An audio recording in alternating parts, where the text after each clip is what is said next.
Hare Krishna Prabhuji. Yeah, Hare Krishna. Just give me a minute. Just Hare almost. Krishna Prabhuji. Done. Hare Krishna. Hare Krishna Prabhuji.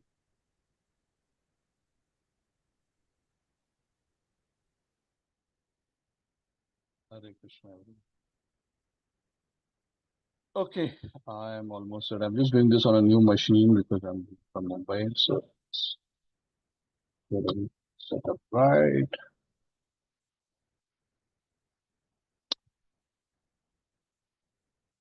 Jaya Jaya Shri Chaitanya, Jaya Nityananda, Jaya Dvaita Chandra, Jaya Gaura Bhakta Vrinda.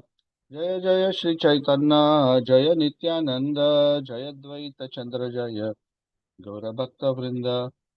जय जय श्री चैतन्य जय नित्यानंद जय द्वैत चंद्र जय गौरभक्त वृंद ओम अज्ञानतिमिरान्धस्य ज्ञानाञ्जनच्छलाकया चक्षुरुन्मिलितं येन तस्मै श्रीगुरवे नमः श्रीचैतन्यमनोभीष्टं स्थापितं येन भूतले स्वयं रूपः कदा मह्यं ददाति स्वपदान्तिकं वन्देऽहं श्रीगुरोः श्रीयुतापदकमलं श्रीगुरून् वैष्णवांश्च श्रीरूपं साग्रजातं सहगणा रघुनाथान्वितं तं सजीवं साद्वैतं सावधूतं परिजनासहितं कृष्णचैतन्यदेवं श्रीराधाकृष्णपादान् सहगणललिता श्रीरूपांश्च हे कृष्ण करुणा सिंधु दीनबंधु जगतपते गोपेश गोपिका कांत राधा कांत नमोस्तुते तप्त कांचन गौरांगी राधे वृंदावनेश्वरी शुभानुसुते देवी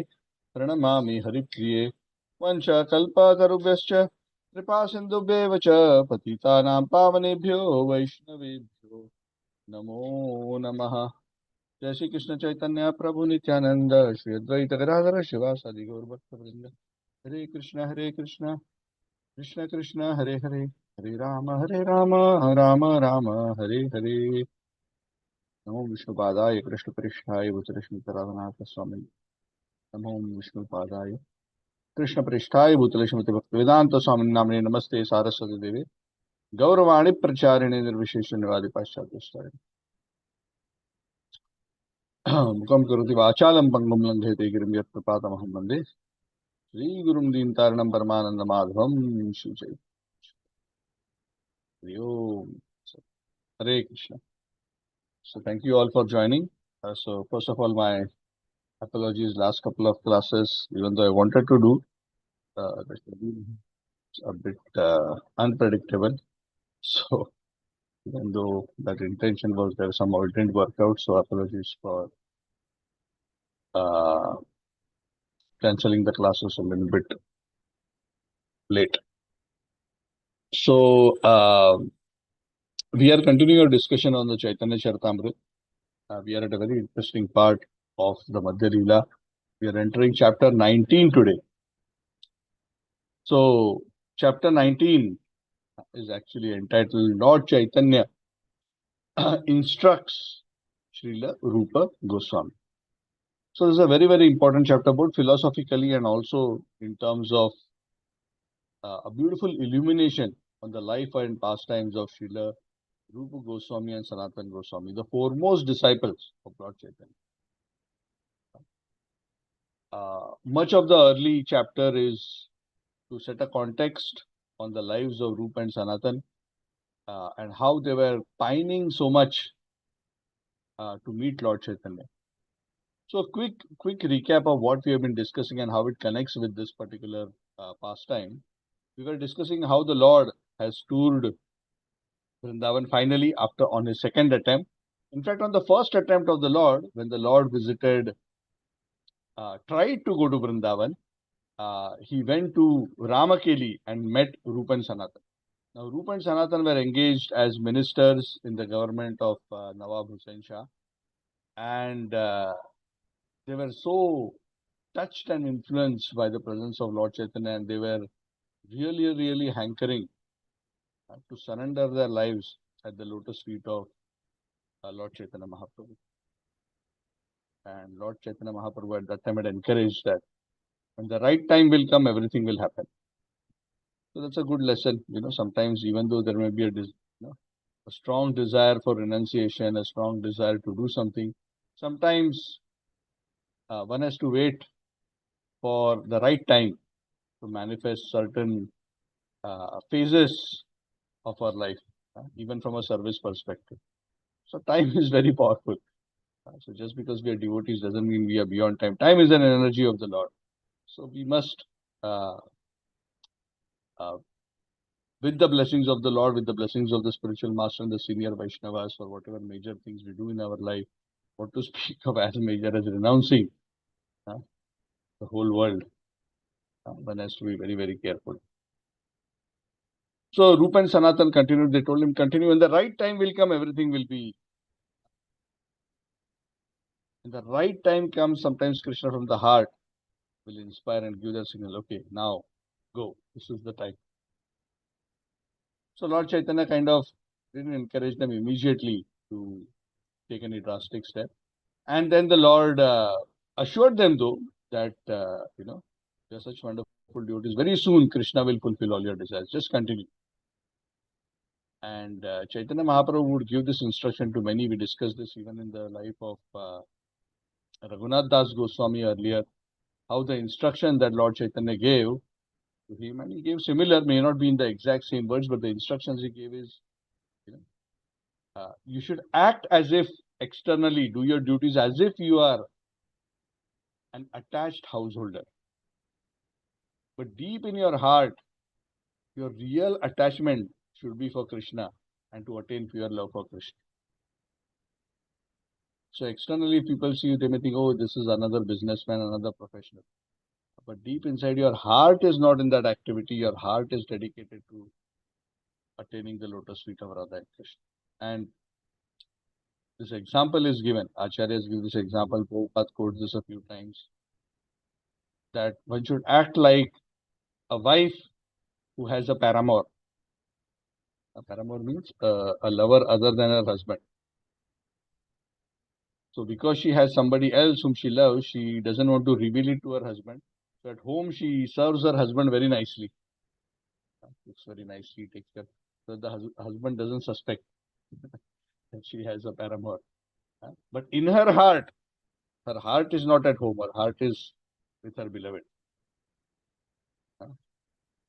So material world, one has to act like that. So externally, one may have to act to perform one's material duties.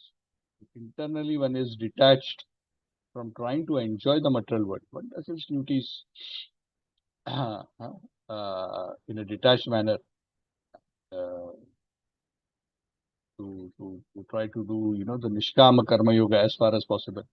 But ultimately, one's heart is at the lotus feet of the Lord. So Lord Chaitanya instructed Rupa and Sanatan in that manner. And then the Lord went back to Jagannath Puri. And then, as we have been studying in the last few chapters, the second attempt of the Lord to go to Vrindavan became successful. And last couple of chapters, we have been discussing how the Lord spent time so beautifully in Braj, in Mathura first, and then in Vrindavan. So nice, so sweet. And eventually the Lord, at the behest of Balabhadra Bhattacharya and others, the Lord moved out of Braja and continued his pilgrimage further. And it was agreed that the Lord will go to Prayag. That was the arrangement that was done. Let us go to Prayag. So today is a wonderful day to discuss about Prayag. By the way, happy Makar Sankranti, happy Pongal, happy Bihu. There are so many names to this festival. So by whatever name you celebrate today, the Uttarayan begins, Makar Sankranti. It's also the harvest festival. The sun enters the Makara Rashi from Dhanu, transits into Makara. It's the beginning of Uttarayan. It's considered a very auspicious day. It's a wonderful day for new beginnings. It's a wonderful day for it's also the beginning of the Kumbha, Mahakumbha, which is happening once in 12 years. So, a huge gathering is happening at Prayag right now, and we are also discussing about Lord Chaitanya going to Prayag. So, it's quite a we shouldn't say coincidence, but a wonderful arrangement. We are also talking about the Lord going to Prayag to take a dip there. And it's just mind-boggling what is happening in Prayag right now. Of course, when Lord Chaitanya Mahaprabhu was there, I heard somewhere, I don't know how long ago that was, India's population now has multiplied, probably a 50 times over, as compared to what it was, 100 or 200 years ago. The estimation of pilgrims which are coming to Prayag for the Kumbh Mela is approximately 400 million over a 45-day period. Of course, not at one day because they will not all fit in. Why they will not all fit in? Because 400 million is more than USA's population. The entire USA, if they were to come to bathe, they are still smaller than simply this one festival. So only India and China have a higher population than 400 million. That is the scale of the festival. And that is the scale of the organization. So anyway, that's a vast topic by itself. Many devotees are doing many wonderful services. And this is a very, very ancient tradition which is going on since time immemorial. Reading at Prayag, the Triveni Sangam, the Sangam of Ganga, Yamuna and Saraswati. Very, very holy, and especially at the time of Makar Sankranti, Kumbha. Currently it's the Mahakumbha, which comes, I think, every 12 years, if I'm not wrong. So Lord Chaitanya made his way to Prayag, and it is at Prayag that again the meeting of Rupa and Sanatan happens. Actually, Rupa happens first. So this chapter is actually focused on the discussion of this wonderful meeting where Rupa Goswami manages to leave his government service and run to Prayag and unite with Lord Chaitanya, who was also waiting for him. So right from the time that they had last met in Ramkeli, both Rupa and Sanatan were burning in their heart of how they will give up this government service and how they will take shelter of Lord Chaitanya. So this kind of eagerness is what Krishna is actually looking for. This is the eagerness to get Guru. This is the kind of eagerness to get Guru first and then to get Krishna. So very, very wonderful. So a fair amount of background is given in this chapter. So the chapter actually begins by Krishnadas Kaviraj Goswami glorifying Rupa Goswami's role in our parampara. And he says a very beautiful thing. He says, just like at the beginning of creation, Lord Brahma, Tene Brahmaradaya Adikavaye Muyanti Yatsuraya. He enlightened Brahma within the heart and gave him all transcendental knowledge, which Brahmaji then used to create and disseminate to the rest of existence, the Vedic knowledge. Same way, Lord Chaitanya infused within the heart of Rupa Goswami all the transcendental knowledge, especially focused on the topic of Vraja pastimes of Radha and Krishna. And he gave him that spiritual potency. Sri Chaitanya Manobhishtam Sthapitam Yena Rupa Bhutale Swayam Rupa Kada Mahyam Dadati Swapadal. He was empowered by Lord Chaitanya to fulfill the Manobhishtam of Lord Chaitanya. Lord Chaitanya did not do extensive philosophical preaching. Lord Chaitanya went around doing the Sankirtan movement. Lord Chaitanya's preaching was chant Krishna, bolo Krishna, bhajo Krishna, karo Krishna Shiksha. He would say and people would become pure devotees and start dancing. No need to write books. No need to do elaborate planning, strategy, this, that, courses. Lord Chaitanya would just look at somebody with great love and just say chant Krishna's name. He would say Krishna and he would go mad in ecstasy. It's the kind of influence. So Lord Chaitanya kept the organized recording of the philosophy of Krishna consciousness to the Goswamis, especially Rupa and Sanatan, and amongst Rupa and Sanatan, especially Rupa Goswami. And he infused in him all his spiritual potency. And by this potency, Rupa Goswami was not only able to write many, many prominent literatures in our Gaudiya Vaishnava tradition, especially Nectar of Devotion, Bhakti Rasamrita Sindhu, Nectar of Instruction, and so many wonderful dramas, Vidagdha Madhav, Lalita Madhav. All this knowledge about Krishna, his pastime places in Vraja which had been lost, they were all revived. And Krishna was, knowledge of Krishna and Krishna consciousness, Krishna Lila was brought back to the forefront in this world. It was practically lost at that time. And that is how Lord Chaitanya set the stage for the spread of Krishna consciousness. That's why we are so indebted to Srila Rupa Goswami. So, very, very, very, very special personality. Of course, before I go into the pastimes of Rupa Goswami, very specifically, I want to give a little bit more background. It's not mentioned in this chapter, but I want you to appreciate Rupa Goswami. This is one of my very, very favorite pastimes, and this pastime touched my heart right from the time when I first read it, 10 years or 11 years old. Very, very sweet. It is briefly mentioned in teachings of Lord Chaitanya, and that's how I came across it first time. So the background is something like this. Rup and Sanatan, there were actually three brothers. Rup, Sanatan, of course we know them as Rup and Sanatan. That time they were not named as Rup and Sanatan. They were born three brothers. First I will mention the names that we know them by: Rup, Sanatan and Anupam. Three.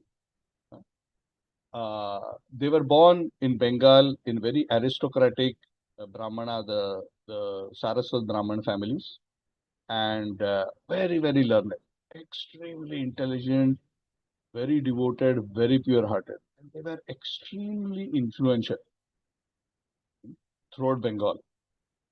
They are like the, cream of the cream in terms of their status, their intelligence, their ability to administrate, even their ability to deal with diplomacy, to manage diplomacy, to manage governance. So in those days, Nawab Hussain Shah, he had captured Bengal. And to his notice came these two brothers. Now, this particular family, their surname was Datta. And the Saraswat Brahman family, and the names of Rup, Sanatan and Anupam earlier were Amar, Santosh and Shri Vallabha. Three names. Amar. So as far as I remember, Amar was the name of Rupa Goswami. His birth name, Amar Datta, Santosh Datta and Shri Vallabha Datta. These three brothers. They were born in Saraswat families and they were very learned. And when the king came there and he established his empire in Bengal, his eyes fell on these two individuals. And Nawab Hussain Shah was thinking that, I am a Muslim invader. I have forcibly captured this land, which is predominantly Hindu. I need to control it. I need to rule it. So how am I going to manage to control and rule this land? Unless I get some help from some good administrators from the Hindu community. Otherwise, there will be rebellion. If it is rebellion, I will never have a peaceful empire. I will not be able to properly rule. So he was thinking hard, and at that time, his eyes fell upon these two brothers who are very, very good candidates to help me in my governance. So, of course, this is a high-level story. All the finer details are not so much mentioned. I've heard this from devotees. That's why I'm narrating this. Not written here, not written in the CC. So they were invited by Nawab Hussain Shah. Nawab Hussain Shah told them that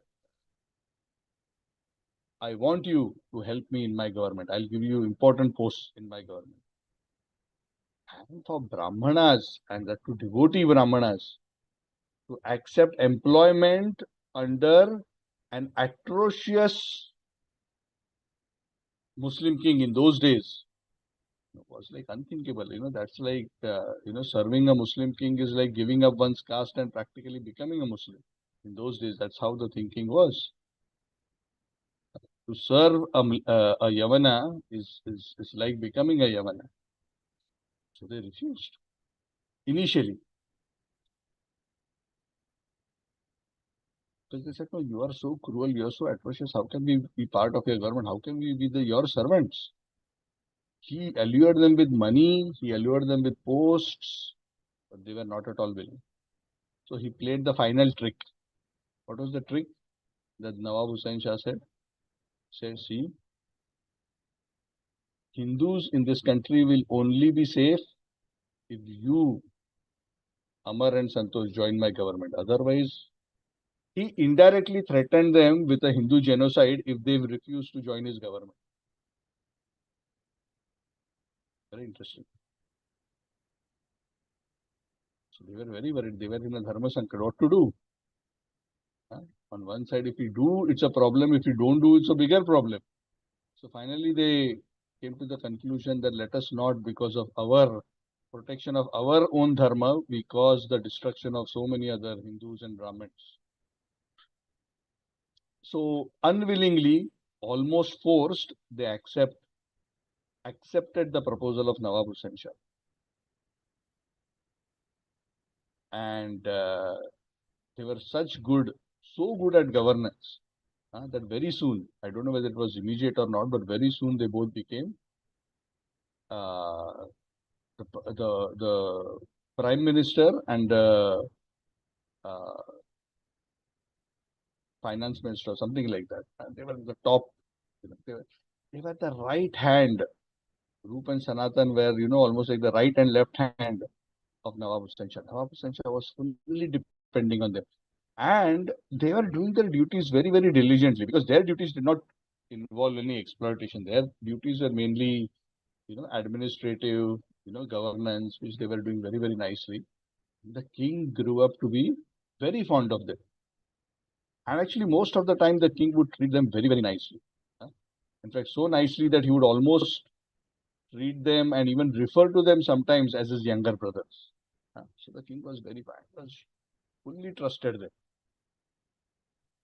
Of course, amongst the Islamic invaders in India, usually even the brothers cannot trust each other, but uh, he had great trust in Rupa and Sanatan, who faithfully served him uh, for the welfare of the state and for the welfare of the people. So this went on for some time, and the king grew up to be so fond of them that he gave them names. Even though they were Amar and Santosh, he gave them names. Only both of them, Anupam, who was earlier known as Sri Vallabh, wasn't, as far as what is mentioned, wasn't directly employed in a significant capacity.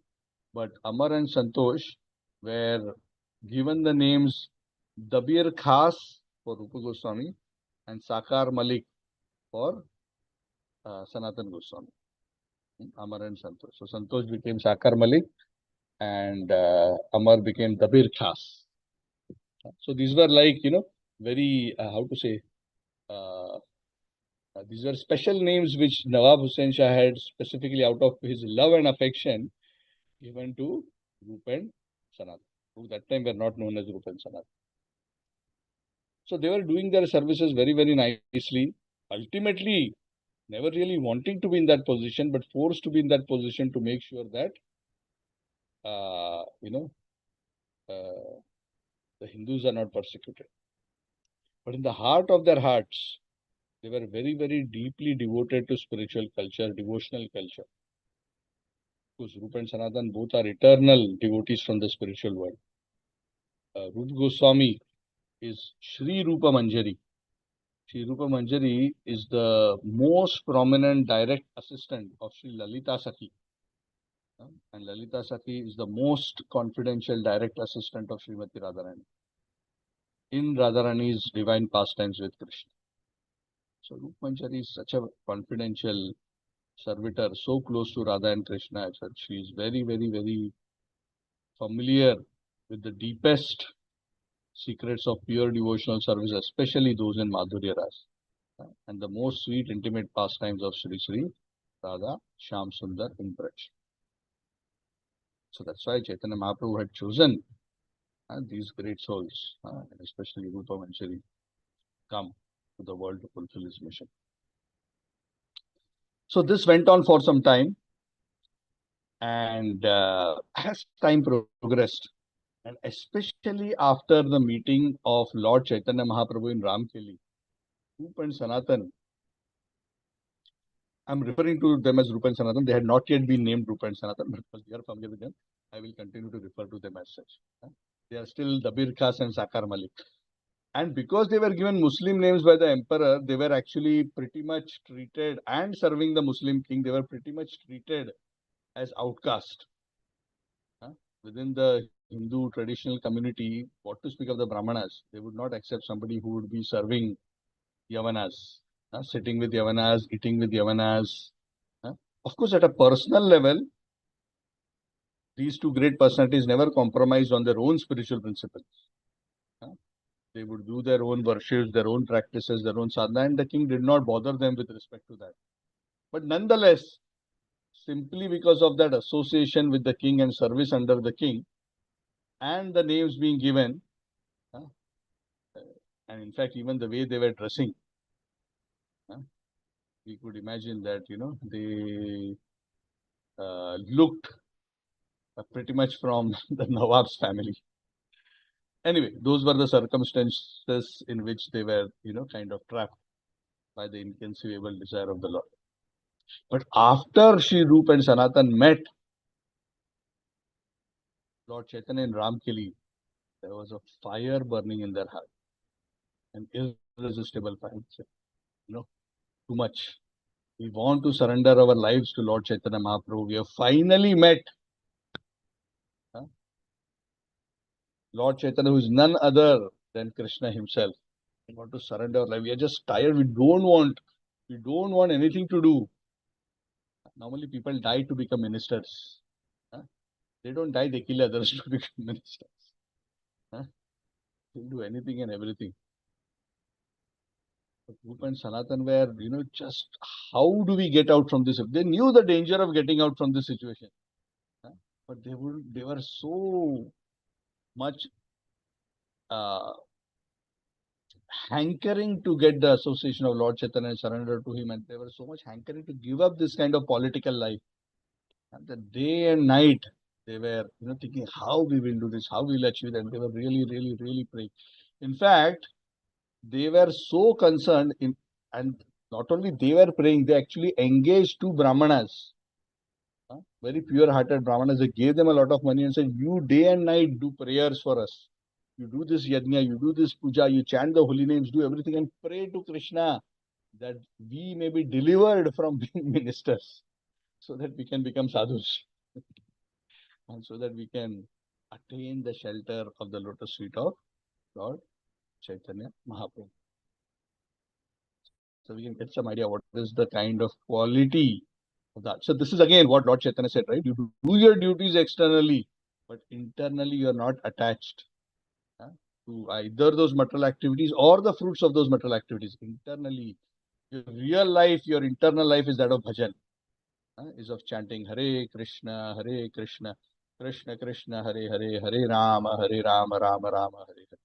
That's why sometimes it's very difficult to understand how advanced a devotee is, because externally one may see, oh, he's going to office, oh, he's doing this management, he's dealing with money.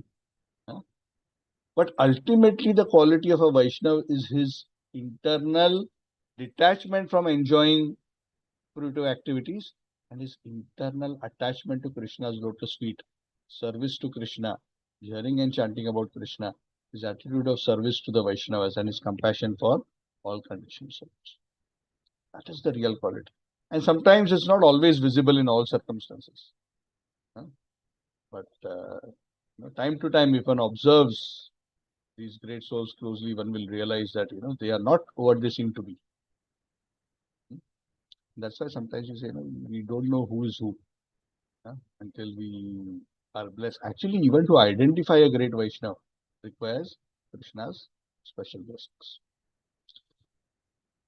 So the first person to say quits was Rupa Goswami. Rupa Goswami told Sanatan, no, this is getting too much. Sanatan was at a higher post in the government. I think he was the prime minister. And Rupa Goswami was either the home minister or finance minister. I'm not very sure. One of those two. Something to that effect. Both were very, very high, almost like cabinet positions. Not almost, but actually cabinet positions. Yeah, Amit is saying finance. I know some places it is mentioned as finance, even Prabhupada mentions, but there are some other books also which mention differently, but doesn't matter. But they were in very, very high positions. So Rup Goswami, so the Nawab was more dependent on Sanatan Goswami than Rup Goswami. So Rup Goswami told Sanatan, let me go first. I am resigning first. So he somehow convinced, it is not described in detail. He somehow convinced the Nawab. I do not remember the details. It's not mentioned here. The Nawab, I need to go, something. He made up some story and he said, I'm packing up. And he was still not that way because, Sanatan is still there, he will manage things. So it is said when Rup Goswami retired from government service, he had huge wealth. It is said when he came back home, he had boatloads of gold and riches. Boatloads. So in those days, they were millionaires. Probably they were billionaires. I don't know. But you can imagine, Bengal was one of the very, very prosperous kingdoms in those days. And they were at the top government posts. Now, Rupa Goswami, and Srila Prabhupada quotes this very often in many classes, lectures, and purports.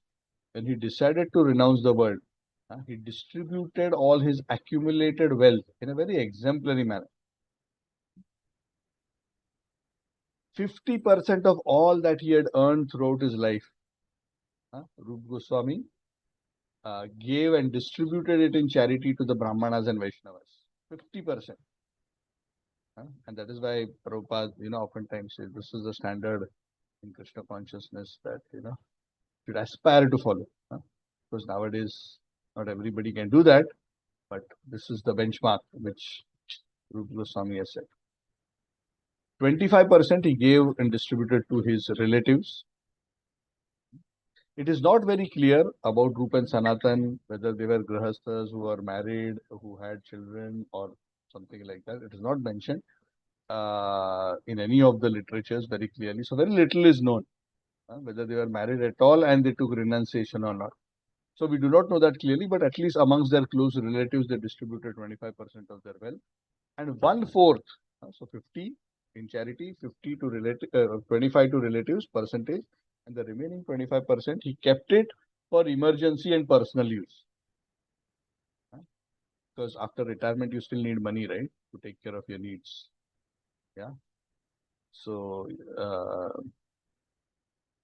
so what he did, that 1/4 of his wealth, because he wanted to live the life of a mendicant, he kept it with a respectable Brahmana. So he told him that, if there is an emergency, if I really need it, I will come to you and ask you, but I cannot carry this wealth. Because in those days, there wasn't, just putting in a bank account or, a stock portfolio, which you can trade and get money on your hand phone, right? You had wealth which was, either property or gold most of the times, gold or jewelry. So he kept this for safekeeping with a respectable Brahmana. And one of the reasons he kept this because he was also expecting that, there could be some legal complications. Prabhupada uses the word legal complication. So he thought perhaps at a particular time, this Nawab may get back to him and create some problem for him. So I need to deal with it. So good to have some money handy. And one more thing he did, he kept aside another 10,000 gold coins, which he kept for safekeeping secretly with a Bengali grocer. Bengali was a grocer. He told him, you keep this 10,000 gold coins. Nobody should know that you have it. When the right time comes, I or my brother, if we need it, we will come to you and take it from you. So that Guru also said, okay, you are such a nice person. I will do this service for you. I will do safekeeping of this 10,000 gold coins. Hmm? And these 10,000 gold coins later came on very handy for Sanatan Goswami, because Sanatan Goswami, as we'll discuss later, needed this 10,000 gold coins to escape. That story will come to later.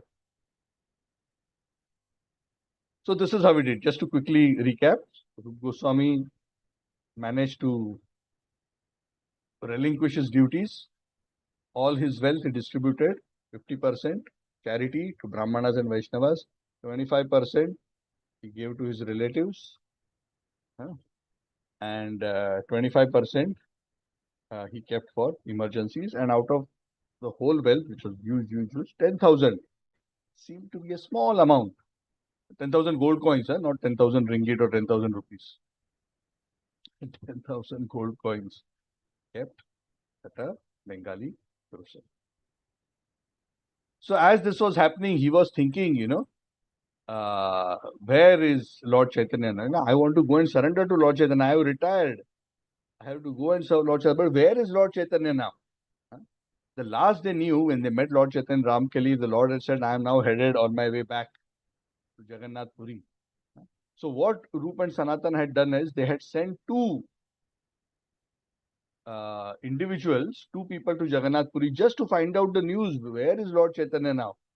Is he in Puri? Because he had told us he will again another day go for Vrindavan.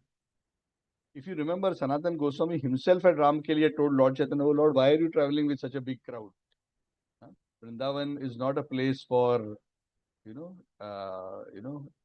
such a crowd. It's a solitary place for bhajan and absorption. So my suggestion to you, Sanatan Goswami had told Lord Chaitanya in the first trip, that you go alone. And Lord Chaitanya had accepted that. He was very happy with Sanatan's advice. He said, yes, this has become such a big disturbance. Everybody, thousands of people are following me. That's not how I should go to Vrindavan. So they knew that Lord Chaitanya was headed back to Puri. So two individuals were sent to Jagannath Puri to find out what Lord Chaitanya is. And when these two informants reached Jagannath Puri, they found out that the Lord had already left Jagannath Puri to go for Vrindavan. So they rushed back, these two informants, and that the Lord is, and he came and they told Rupa Goswami that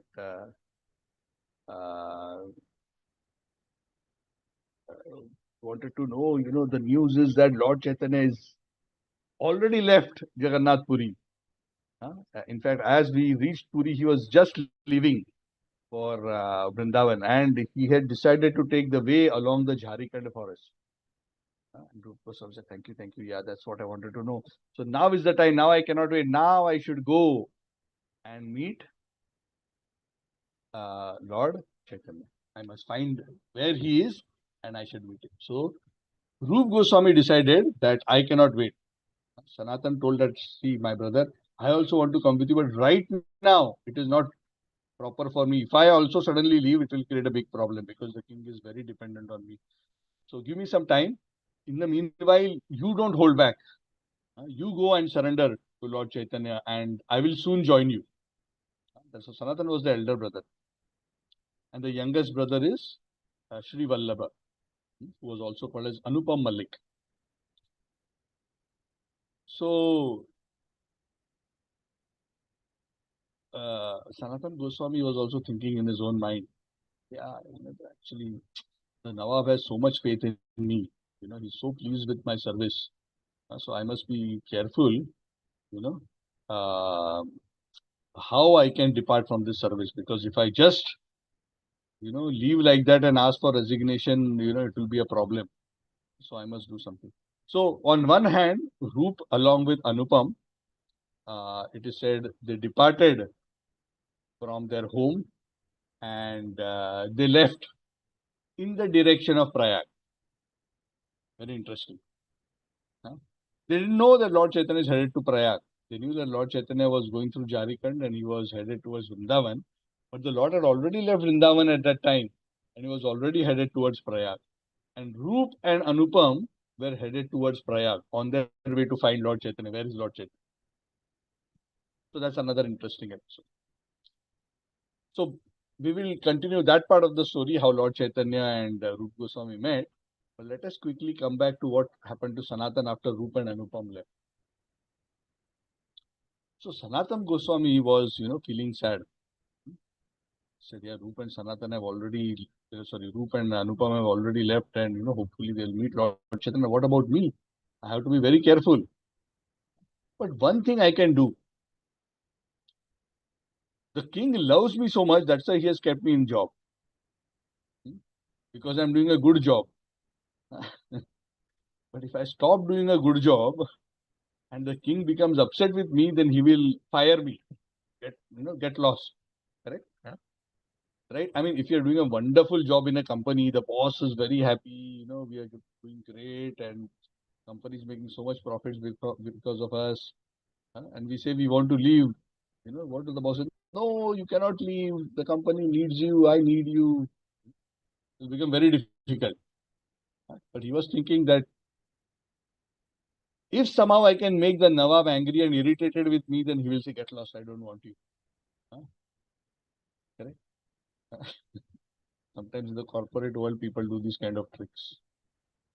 When they, will make their boss angry or, not work so hard so that the boss will let them go. Okay, Baba, you don't want to work better, you go, I'll get somebody else.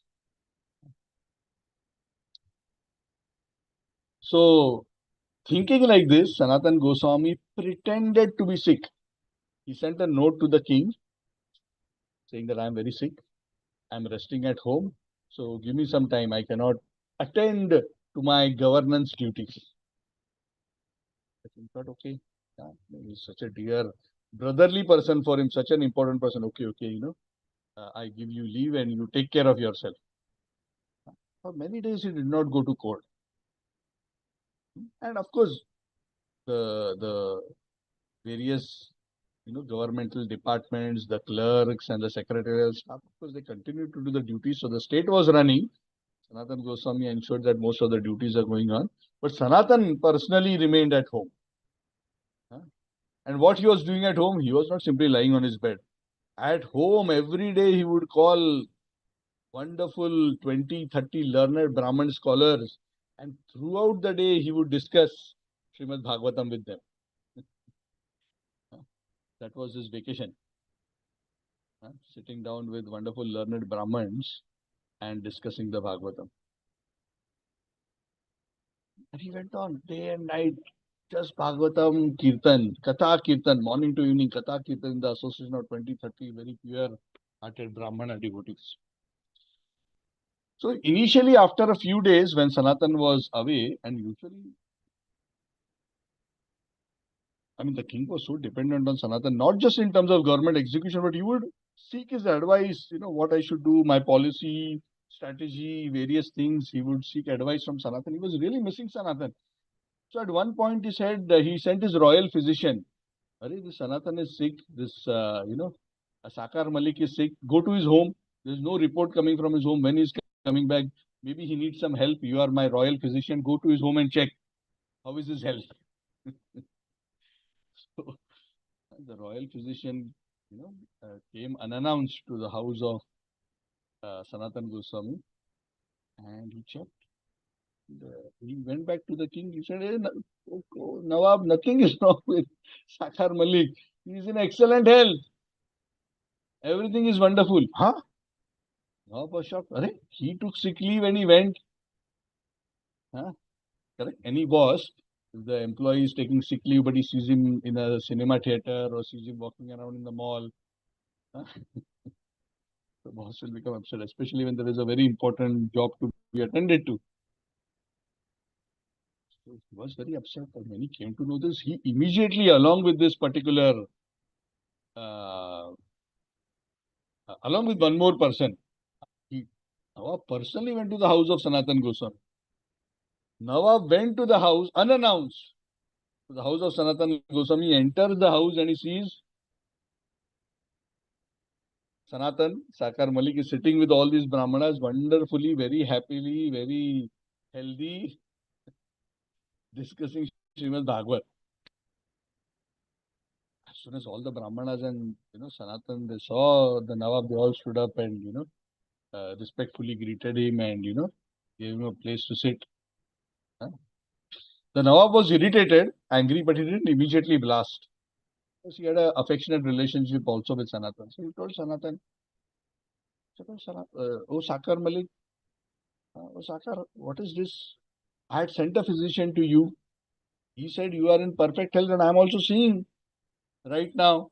You are completely healthy. What is going on? You are missing from your duties. If you are well, you should come back to court. Huh? Don't you know how much I am dependent on you for all my governance? Huh? You have given up your government duties and you are sitting here discussing philosophy. What is this? You are creating so much problem and difficulty for me. So much work to do. Huh? Why are you creating all this? Why are you spoiling all my activities and my governance? What is your intention? Please tell me very frankly what the real matter is. Sanatan Goswami, he said, now what to do? Now I have to reveal. And he wanted that plan that, the Nawab should be angry with him. So Sanatan Goswami told, oh Nawab, now going forward is going to be very difficult for me to serve you. Please do not expect. I'm so sorry, but I cannot. Please get somebody else to perform this role of the Prime Minister for your government. As soon as he said like this, because Nawab knew there was nobody as good as Sanatan anywhere in Bengal, whom he could also trust. It was not just about effectiveness and efficiency, about managerial and governance skills. It's also about trust. A king needs very trusted people. And we know, especially, it is in the history, especially in India, I don't know about all over the world, but most Islamic kings had great trouble from their own relatives. For example, Aurangzeb imprisoned his own father and became the king, killed his own brothers and to become the king. So this is pretty common. So he said, there's nobody. He became so angry at Sanatan Goswami. Nawab started chastising him. And addressing himself, the Nawab, as the elder brother of Sanatan, he said, your elder brother, which is the Nawab, he is going around the kingdom, conquering, he's going around in all directions, conquering various kingdoms, and conquering them and looting them and plundering them and gathering wealth and expanding. I'm busy in performing the role of expanding the empire. And I'm killing and slaughtering and doing so many things to get so much wealth. Your elder, and he was feeling proud of what he was saying. I'm slaughtering and killing and spilling so much blood. That is what I am busy with. But I need you. Oh, younger brother, I need you to. If I am going out and fighting all the time, who's going to take care of my existing kingdom?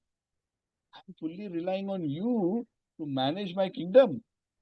You are the prime minister. In my absence, when I go on various conquests, I'm depending on you for governance, collection of taxes, administration, law and order, justice, all these departments you are running.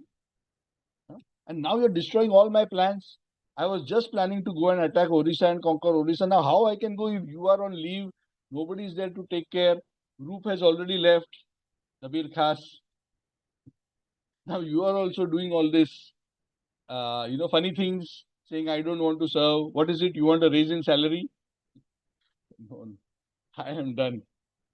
I don't want salary raise. I don't want anything. I just want. So Sanatan Goswami said that, Sanatan Goswami wanted him to fire him. I don't want to. So Sanatan Goswami was trying to argue in such a way that Nawab will remove him from the job. And then he said, hinted to the Nawab, he said that you are the ruler of Bengal. You are the final authority and power.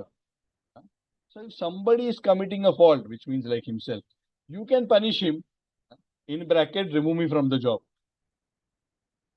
Because that was the whole plan, right? Sanatan was thinking, I will behave in such a way that, once I become useless for the king will remove me. But it actually didn't quite go that way. Nawab heard this, he became very angry. He stood up. At that moment, he didn't say anything. He stood up and he left for his home.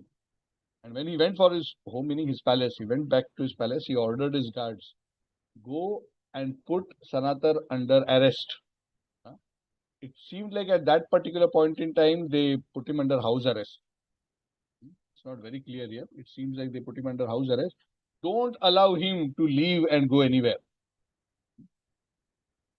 I think the Nawab already got some hint that, just like Rupa has left, this person will also leave the kingdom and abandon me. And he was so dependent on Sanatan for his kingdom's governance.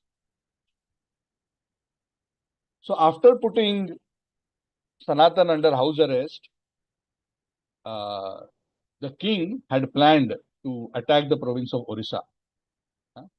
And when he was about to go for the Orissa conquest, he comes to Sanatan Goswami again and says, see, my brother, I hope you have reconsidered what you thought. Please help me. Don't do like this.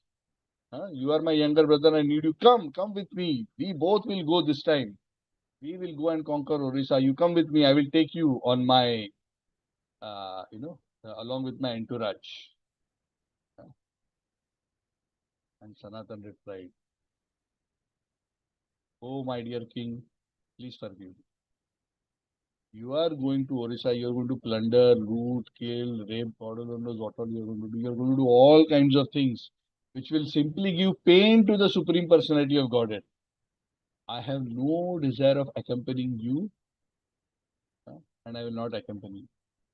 So when the Nawab heard this, he was at least hoping maybe Sanatan would have changed his mind with house arrest.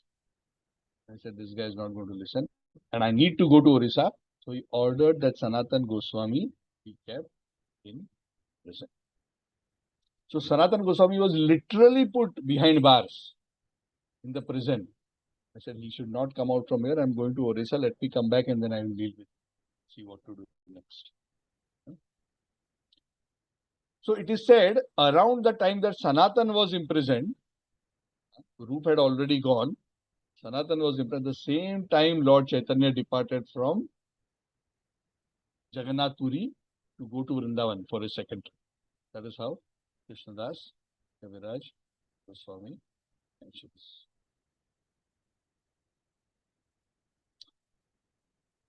So we already mentioned as a part of the pastime the story where Rupa Goswami had already left. Rupa Goswami wrote a letter to Sanatan Goswami. When he got the news from these two individuals that Lord Chaitanya had left, he wrote to him that this is the news we have got and we will keep you updated. And Rupa Goswami also wrote to Sanatan Goswami that now you have to figure out some way. Lord Chaitanya is already coming to us, and you have also to find some way, and you have also to come and join us so that we can all finally be together with Lord Chaitanya. And Rupa Goswami mentions one more point to Sanatan Goswami. He says, I have left 10,000 gold coins deliberately, secretly with this particular grocer. I have heard that, and this was a secret message which was passed to him. Obviously, it was not a posted letter. He had his, because they are government people, they had their means of getting their message. They were well entrenched in the system. They got this message to Sanatan that please use these 10,000 gold coins to escape from the prison. I have already came because I expected this Nawab is going to do some dirty tricks. He's not going to let you go so easily. He's going to do some dirty tricks. So I have left 10,000 gold coins with that grocer. Please use that money. And as soon as you come out from the prison, you manage to escape, and better you escape when the Nawab is still away in Orissa. You please come somehow to Vrindavan. We have heard that Lord Chaitanya is on his way to Vrindavan. We are also headed to Vrindavan via Prayag. But you please come there as soon as you can. So this was the message which was given. So Rupa and his younger brother, whose name was Sri Vallabh and who was known as Anupam Malik, both of them. And Anupam Malik was also a very great devotee of the Lord. He was much younger to Rupa and Sanatan, but he was also a very great devotee. And they went and reached Prayag. They had no idea that Lord Chaitanya was coming to Prayag. They were still thinking we have to head to Vrindavan and we meet Lord Chaitanya in Vrindavan. And when they reached Prayag, they got the news that Lord Chaitanya Mahaprabhu is in Prayag right now. Haribo. So you can imagine their jubilation finally for Rupa and Anupam. It's already 1 hour and I've done this. But nonetheless, I wanted to share this pastime is very dear to me, dear to my heart, and I cherish this pastime very close to my heart. So I took the liberty of being a bit more elaborate and also discussing some things which are not covered in Chaitanya Charitamrita. So I hope this will give some pleasure to your heart. So we have done around 37 verses. We'll continue this pastime. It's very sweet. What Sanatan does, how Rupa meets Lord Chaitanya, how they finally, and what are the instructions which Lord Chaitanya gives to Rupa Goswami when he finally meets him. Thank you so much for patiently listening to me. So I'm going to open up the floor. Anyone has any questions or comments, I'll be glad to address them.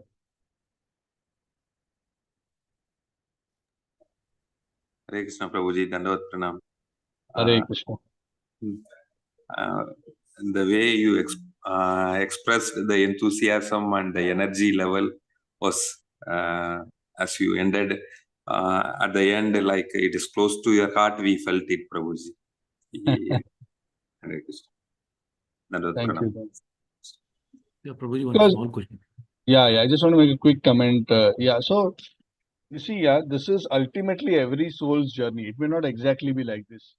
Ultimately, every soul has to come to the point of being so disgusted with material nature that one is hankering to take shelter of Krishna.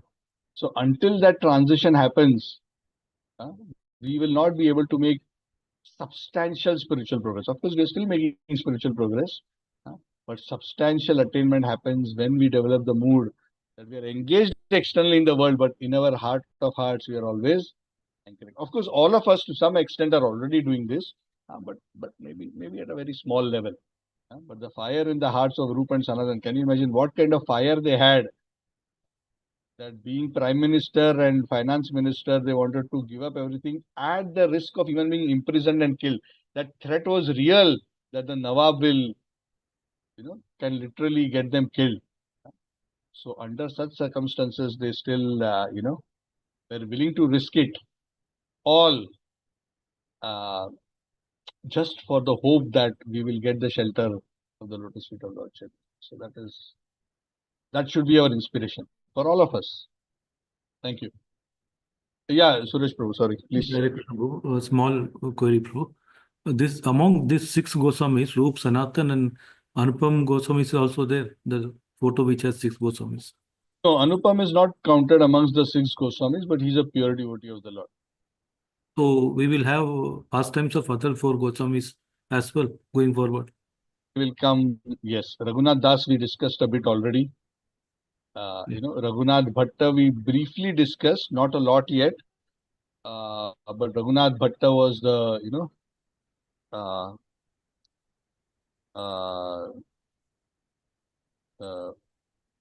his home, Raghunath Bhatta's home, Lord Chaitanya stayed. Then he stayed in Sri Rangam. We discussed. Jiva Goswami is the nephew. Jiva Goswami is the son of Anupam. Jiva is the son of Anupam. This Anupam, this Sri Vallabh. So he's not a Goswami, but he's the father of a Goswami.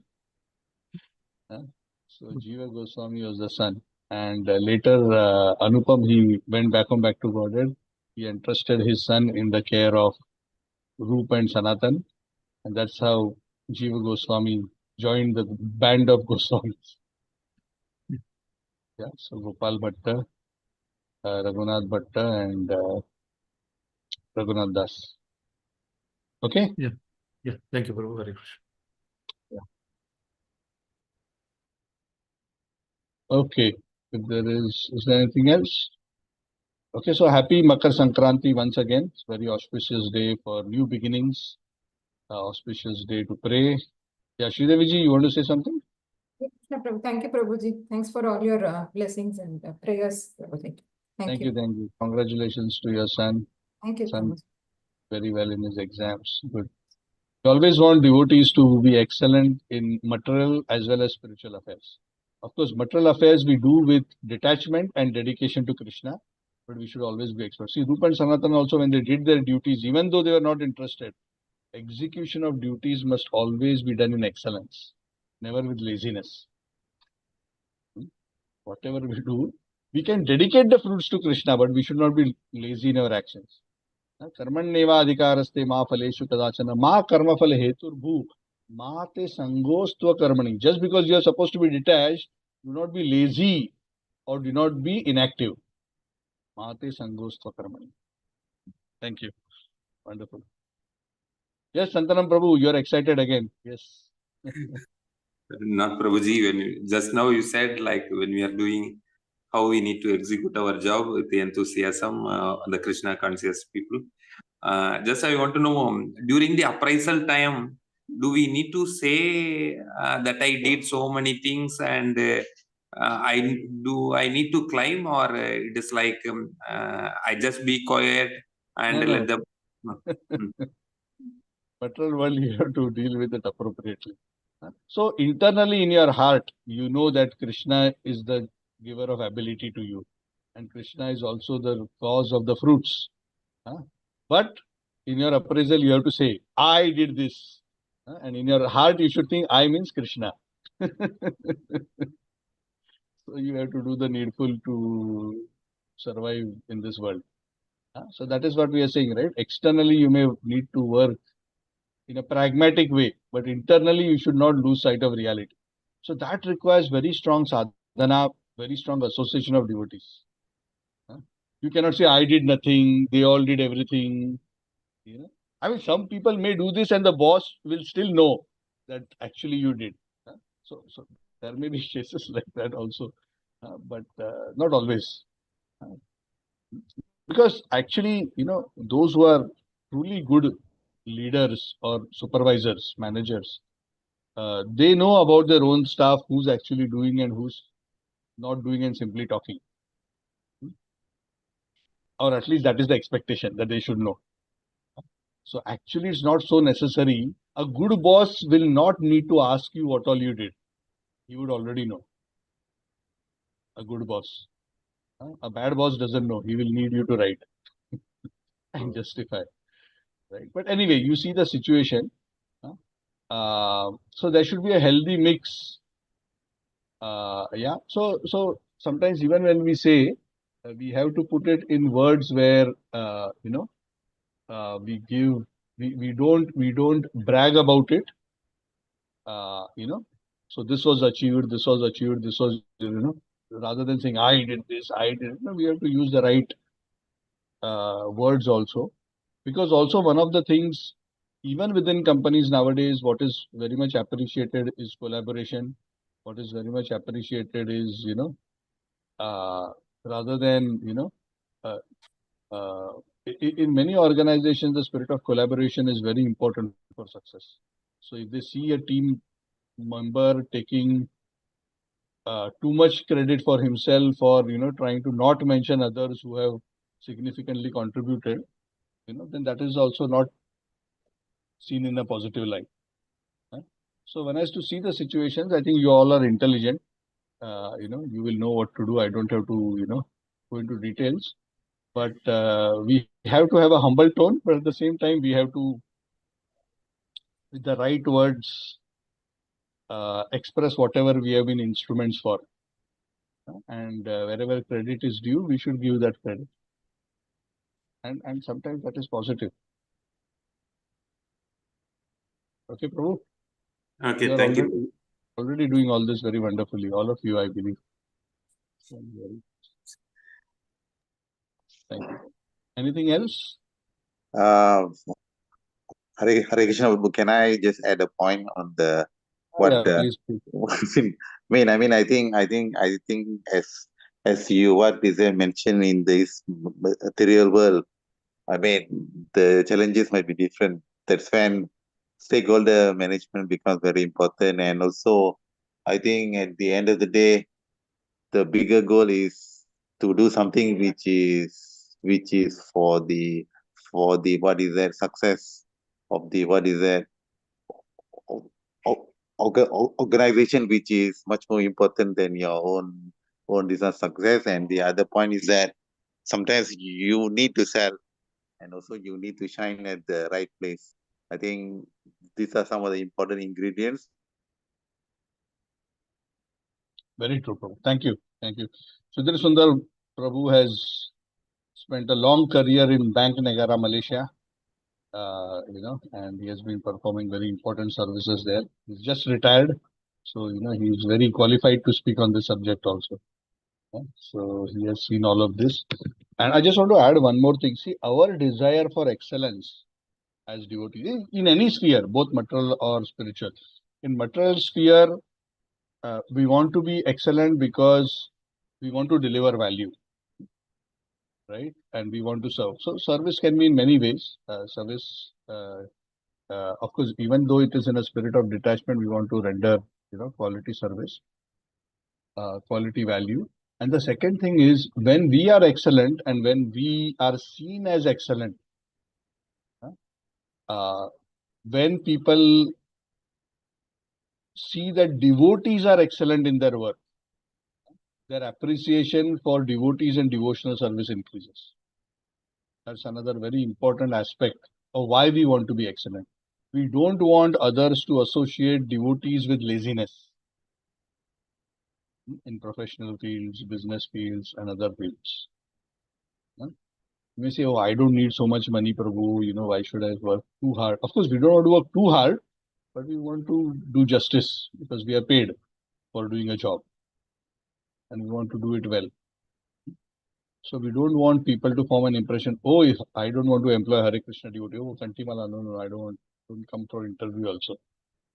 We want people to think, oh, devotee. That means they are focused, they're not distracted by bad habits, they don't speak lies, I can trust them, they will honestly work and do a good job. Whether as a student, whether as a employee, whether as a business partner, they should have respect. When I was studying in college, I was by Krishna's grace, getting good marks, and eventually by Krishna's grace, I stood first in the university. And Radhanath Maharaj was very happy. So he was happy not because what does first rank in university mean from a spiritual perspective? It means nothing.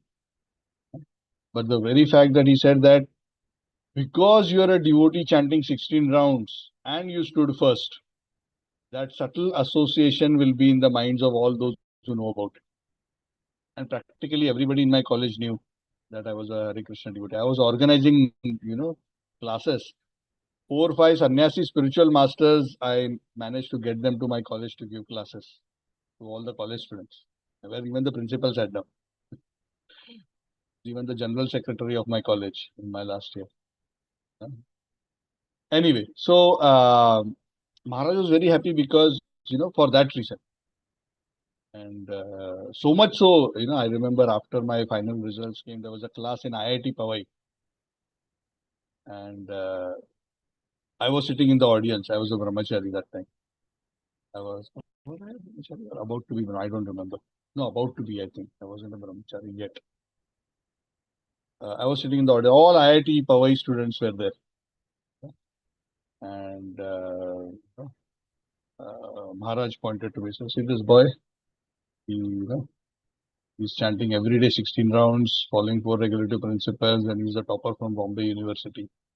And he was chanting 16 rounds even on the day of his exams. So, but still he stood first. So, so he wanted to give that, that becoming a devotee also improves efficiency, improves clarity, brings the right values.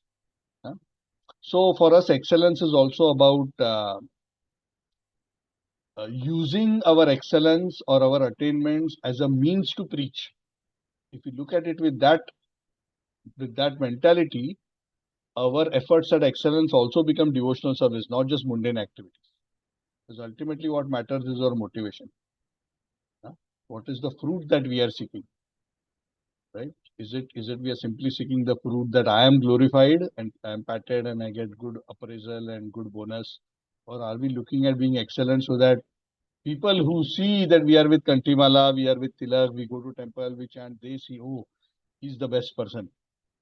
Or if not the best, he is, so excellent in his job, whatever, right? Job or studies or any skill for that matter. So I just wanted to share that perspective also. That's a very important part. In all spheres, in our social spheres, in our professional spheres, in our educational spheres, we should work with high integrity and try our best to display standards of excellence and internally remain detached from the fruits, but attached to serving and pleasing Krishna. Okay, I hope that helps. Hari Bol. Thank you, Srila Prabhuji. Prabhupada. Okay, thank you. Prantaraj, Sri Chaitanya Charitamrita ki jai. So I, by all sincerity, am hoping to do the Saturday class. If at all any issue, I'll let you know. But the intention is to discuss on Saturday. Our Bhagavatam, continuation of Prahlad Maharaj's beautiful pastimes. Narsinga has already appeared. Okay. Makar Sankranti ki jai. Srila Prabhupada. Thank you, Prabhu. Thank you. Hare Krishna. Hare Hare Krishna. Krishna. Thank you. Prabhuji. Hare Hare Krishna. Krishna, Prabhuji. Thank you. Thank you, Prabhuji. Thank you, Prabhu. Hare Krishna. Prabhu. Oh, thank you. Amit and Priya, thank you so much. Hare Krishna Prabhu, thank you very much, Prabhu. Hare Krishna Prabhuji, thank you very much. Thank you.